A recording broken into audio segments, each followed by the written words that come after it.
নমস্কার বন্ধুরা, ক্রিয়েটিভ সীমা ইউটিউব চ্যানেলে আপনাদের স্বাগত। গরম পড়ে যাচ্ছে, তো এখন থেকে একটু ভাবতে হবে যে রিফ্রেশ মকটেল কি ঘরে তৈরি করে খাওয়া যায় এবং খুব কম খরচে হেলদি হতে হবে। তো আমি আজকে তৈরি করব পুদিনা আর বেদানার মকটেল। তো পুদিনা পাতা নিয়েছি এই যে, আর বেদানা নিয়েছি অল্প, আর একটু টকটক হবে তাই লেবু নিয়েছি। এবারে আমি কি করি আপনাদের দেখাচ্ছি। আমি এর মধ্যে পুদিনা পাতা দেব, একদম বেটে ই করে দেবো না, এটা একটু থেতো করবো ভেতরে।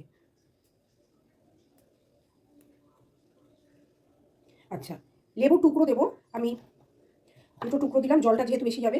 আর দেবো এই যে বেদানাগুলো। ঘরের ঝটপট লোক আসবে, চটপট এটা বানিয়ে দেবেন।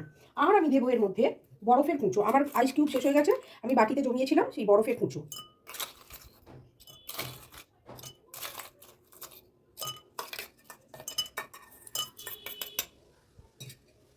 আর দেবো মিষ্টি হওয়ার জন্য চিনি গুঁড়ো। আমি প্রথমে অল্প দেবো, পরে আর একটু দেবো যদি মিষ্টি লাগে। এইবারে এর মধ্যে আমি এটাকে এইভাবে ব্যালুন ব্যালুন দিয়ে এরকম করে একটু থেতে নেবো।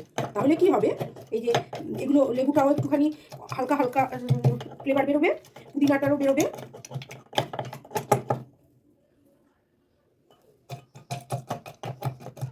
কত সুন্দর কালার হয়েছে। বেশি থেতবো না, হয়ে গেছে। এইবারে আমি এর মধ্যে একটু এই ঠান্ডা জল দেবো, তাহলে চিনিটাও গলে গেল।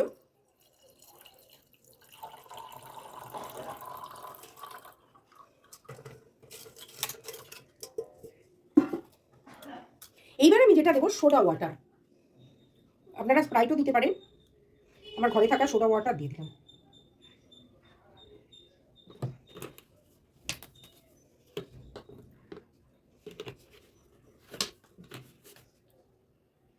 আমি আরেকটু জল দেবো, বোতলটা তাহলে ভরে যাবে। এইবারে আমি এটাকে নিচে থেকে নেড়ে দেবো। আর আমি গার্নিশিংয়ের জন্য একটা লেবুকে স্লাইস করে কেটে রেখে দিয়েছিলাম।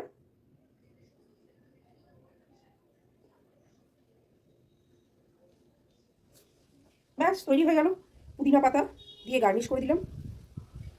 আর একটা স্ট্র দিয়ে দেবো।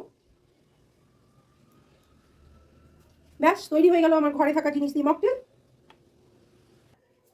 আমার এই আজকের রেসিপিটা, মকটেলের রেসিপিটা যদি আপনাদের ভালো লেগে থাকে অবশ্যই কমেন্ট করে জানাবেন। আজ তাহলে আসি, গরমে ভালো থাকবেন, সুস্থ থাকবেন, নতুন নতুন মকটেল বানাবেন আর হাসতে থাকবেন।